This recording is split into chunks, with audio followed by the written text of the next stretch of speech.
លើនេះមានការបែកធ្លាយចំនួនតបសៀមបានតៃលាវក្នុងកំឡុងពេលដែលមានសង្គ្រាមជាមួយកម្ពុជាចំនួន21ថ្ងៃហ្នឹងបងប្អូនគឺតបអាចោសៀមហ្នឹងគឺបានតៃលាវជាង 10000 នាក់ឯណោះបងប្អូនក្នុងកំឡុងពេលមានសង្គ្រាមជាង21ថ្ងៃហ្នឹងអញ្ចឹងបងប្អូនប្រហែលជាឆ្ងល់ថាចុះហេតុអីបានជាខ្ញុំដឹងចំនួនរហូតដល់ជាង 10000 នាក់បន្តិចទៀតបងប្អូននឹងដឹងចម្លើយទាំងអស់គ្នាហើយមុននឹងចូលទៅដល់វីដេអូមួយនេះខ្ញុំបញ្ជាក់បងប្អូនបានបន្តិចថាគឺវីដេអូមួយនេះក៏ដូចជាព័ត៌មានមួយនេះគឺគ្មានប្រភពច្បាស់លាស់នោះទេដោយសារតែអញ្ចេះបងប្អូនអ្នកដែលបង្ហោះនៅព័ត៌មានមួយហ្នឹងគឺបង្ហោះបានត្រឹមតែកន្លះម៉ោងតែប៉ុណ្ណោះគឺ account មួយហ្នឹងគឺត្រូវ disable បាត់ចេញពីពិភពលោកចោលតែម្ដងគឺរោលេងមានវីដេអូហ្នឹងគូឆែកលេងឃើញដែរអញ្ចឹងហើយខ្ញុំមានត្រឹមតែរូបភាពមួយប៉ោះពីរប៉ោះដើម្បីឲ្យបងប្អូនបានឃើញតែប៉ុណ្ណោះតោះអញ្ចឹងចូលទៅដល់វីដេអូរបស់យើងទាំងអស់គ្នាបងប្អូនដោយការពីប្រហែលថ្ងៃមុននេះមានសារព័ត៌មានជាង10ទៅ20នាក់បងប្អូនបានចោះទៅសភាលោកអនុទានក្នុងកំឡុងពេលដែលលោកអនុទាននេះបានចេញពីប្រជុំនៅតំបន់មួយកន្លែងបន្ទាប់ពីលោកអនុទានបានចេញពីប្រជុំក៏មានសារព័ត៌មានជាច្រើនបានចោះទៅ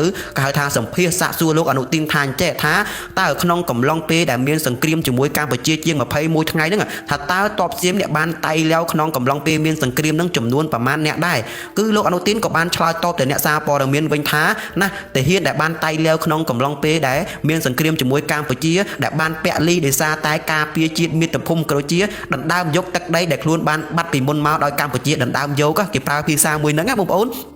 គឺគេបាននិយាយថាគឺទាហានដែលបានពាក់លីហ្នឹងមានចំនួន42នាក់គេបាននិយាយបែបហ្នឹងបន្ទាប់មកអ្នកសារព័ត៌មានក៏គេបានសួរបន្តទៀតថាអញ្ចេះថាតើខាងរដ្ឋក៏ដូចជាខាងនាយករដ្ឋមន្ត្រីក៏ដូចជាខាងស្ដេចថៃហ្នឹងតើគេមានវិធានការក៏ដូចជាកញ្ចប់ថវិកាជួយទៅលើកងទ័ពដែលបានតៃលាវក្នុងកំឡុងពេលដែលមានសង្គ្រាមនេះអត់បន្ទាប់មកលោកអនុទានគឺគេបានឆ្លើយមកទៅអ្នកសារព័ត៌មានទាំងមុខសពូនមុខក្រៀមក្រមណាគេបានឆ្លើយថាអញ្ចេះគេឆ្លើយថាគឺខាងរដ្ឋហ្នឹងគឺគេបានចូលធ្វើបន់មានន័យថាគឺគេជួយធ្វើបន់ណាក្នុងមួយរោងក្នុងម្នាក់គឺគេជួយ 40000 បាតហើយសូមបញ្ជាក់ត្រង់ចំណុចហ្នឹងបានតិចថា 40000 បាតនេះគឺគេជួយធ្វើបន់ទេបងប្អូនចំណាយឯប្រាក់ខែវិវត្តអីអាហ្នឹងគឺគេប្រហែលជាគិតផ្សេងទៀតណាអានេះគ្រាន់តែជាការគិតរបស់ខ្ញុំទេចំណុចមួយនេះបន្ទាប់មកគឺអ្នកសារព័ត៌មានម្នាក់ទៀតក៏គេបានសួរបន្តទៀតថាអញ្ចេះថាចោះទាហានដែលបានពាក់លីហ្នឹងមានចំនួនតែ42នាក់ទេចោះហេតុអ្វីណាហេតុអ្វីបានជាចំនួនលុយជាតិដែលបានចំណាយទៅលើកងទ័ពដែលបានពាក់លីក៏ដូចជាធ្វើបន់នឹងមានចំនួនច្រើនម្ល៉េះគឺមានរហូតទៅដល់558លានដុល្លារ558លានបាតបងប្អូនចង់ជាប់មាត់ណាគឺចំនួនដែលបានចំណាយនឹងគឺមានរហូតទៅដល់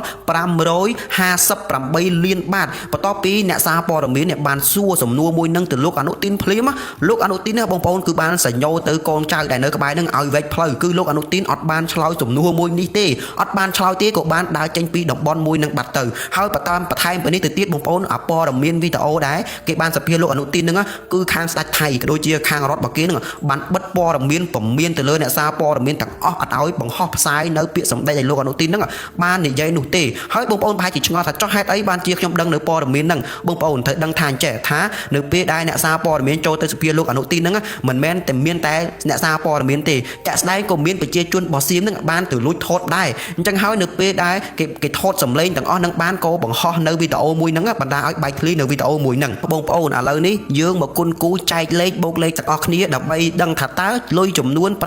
558លានបាតហ្នឹងពួកអាចោសៀមចូលបន់ក្នុងមួយរោង 40000 បាតហ្នឹងតើ58លានបាតហ្នឹងតើមានប្រមាណរោងដែរអញ្ចឹងបងប្អូនយក558លានមកចែកជាមួយ 40000 នៅពេលនោះបងប្អូននឹងឃើញចំនួនរហូតដល់13950អញ្ចឹងអា13950ហ្នឹងគឺជាចំនួនដែលពួកអាចោសៀមដកលុយ 40000 បាតយកទៅចូលរោងបន់គឺមានចំនួន13950បងប្អូនអញ្ចឹងដូចខ្ញុំបញ្ជាក់បងប្អូនបានតិចថា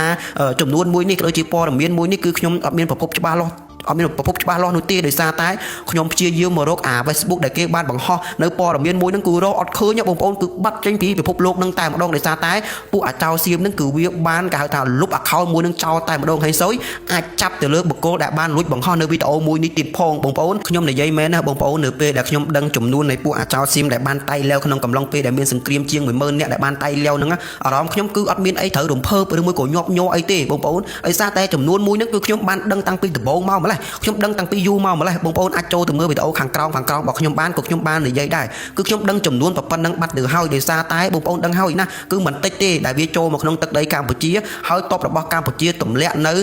របស់ឆ្ងាញ់ជាច្រើនទៅលើតបអាតាវហ្នឹងបានតៃឡៅច្រើនខ្លាំងមែនទែនហើយខ្ញុំបាទសូមបញ្ជាក់ទៅបងប្អូនម្ដងទៀតថាអញ្ចេះព័ត៌មានមួយនេះបើសិនជាបងប្អូនជឿក៏ជឿទៅចោះប៉ុន្តែបើសិនជាបងប្អូនមិនជឿទេអូសរំលងឬមួយក៏គ្រាន់តែស្ដាប់យកជាចំណេះដឹងទៅបានហើយពួកខ្ញុំក៏បានបញ្ជាក់នៅខាងដើមមកដែរថាព័ត៌មានមួយនេះគឺអត់មានប្រភពច្បាស់លាស់ទេហើយណាមួយបងប្អូនប្រហែលជាដឹងហើយរឿងទាហានពាក់លេងនេះគឺគ្មានអ្នកណាគឺទៅរាប់ដឹងចំនួនច្បាស់លាស់គឺអត់អាចទេណាគឺអត់អាចទេអញ្ចឹងហើយបងខ្ញុំតែងតែប្រាប់បងប្អូនថាព័ត៌មានណាមិនច្បាស់ខ្ញុំប្រាប់ថាមិនច្បាស់ព័ត៌មានណាដែលច្បាស់ខ្ញុំប្រាប់ថាព័ត៌មានហ្នឹងគឺច្បាស់នេះគឺជាព័ត៌មានទី1ឥឡូវនេះយើងចូលមកដល់ព័ត៌មានទី2ដោយព័ត៌មានទី2នៅពេលដែលបងប្អូនបានស្ដាប់ប្រហែលជាមានការភ្ញាក់ផ្អើលខ្លាំងមែនទែនហើយដោយសារតែបងប្អូនណារថយន្តស្ទួយបានកន្លាប់មួយគ្រឿងទៀតហើយណានេះបើយោងទៅតាមផេកផ្លូវការរបស់ថៃដែលមានឈ្មោះថាខៅសតគឺគេបានសរសេរនិងបង្ហោះការពីថ្ងៃទី17ខែមករាឆ្នាំ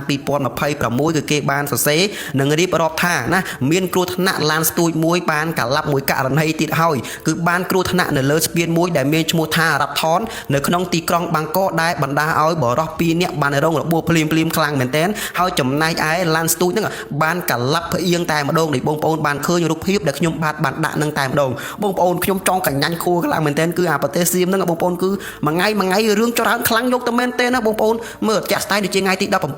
ហ្នឹងឆេះផ្ទះផងផ្ទុះធុងសាំងផងឆេះភ្នំផងឆេះវត្តផងបាក់ដីផងបាក់ស្ពានផងឆេះអាក្រោមស្ពាននោះផងមិនត្រឹមតែប៉ុណ្្នឹងទេបងប្អូនអាសារធាតុពុលធ្លាក់ចូលទឹកនោះផងអូយមានច្រើនខ្លាំងមែនទែនបងប្អូនខ្ញុំឡើងកញ្ញាញ់ខួរខ្លាំងមែនទែនកញ្ញាញ់ខួរដោយសារតែព័ត៌មានវាច្រើនពេកវាមួយថ្ងៃចូល20ចូល30 40ព័ត៌មានហើយបងប្អូនគឺច្រើនខ្លាំងមែនទែនខ្ញុំទៅពេលដែលខ្ញុំមកដល់ចំណុចមួយហ្នឹងខ្ញុំដឹងយ៉ាងច្បាស់ថាទាំងអស់ហ្នឹងទៅធ្វើទាំងអស់ហ្នឹងគឺជាកម្មពីរបស់វាហើយព្រោះដោយសារតែវាជន់គ្នាខ្លាំងមែនទែនណាចាក់ស្ដែងដូចជាអារឿងឡានស្ទូចហ្នឹងបងប្អូនវាមិនដែរអាណា3ថ្ងៃជាប់គ្នាឡានស្ទូចទាំង3ថ្ងៃនេះក្រុមស្ពានទាំង3ថ្ងៃបងប្អូនគិតមើលទៅវាជារឿងចៃដន្យឬមួយក៏យ៉ាងម៉េចនេះបងប្អូនជួយពិចារណាគិតមើលអូយបងប្អូនអូយខ្ញុំសុំខ្លាចដៃមកប្រទេសថៃនិយាយមែនរឿងថ្មីរហូតនិយាយមែនហើយសូមបញ្ជាក់មួយទៀតបងប្អូនកាលពីថ្ងៃទី18នៅវេលាពេលព្រឹកហ្នឹងមានការគ្រោះថ្នាក់ចរាចរណ៍ឡានក្រុង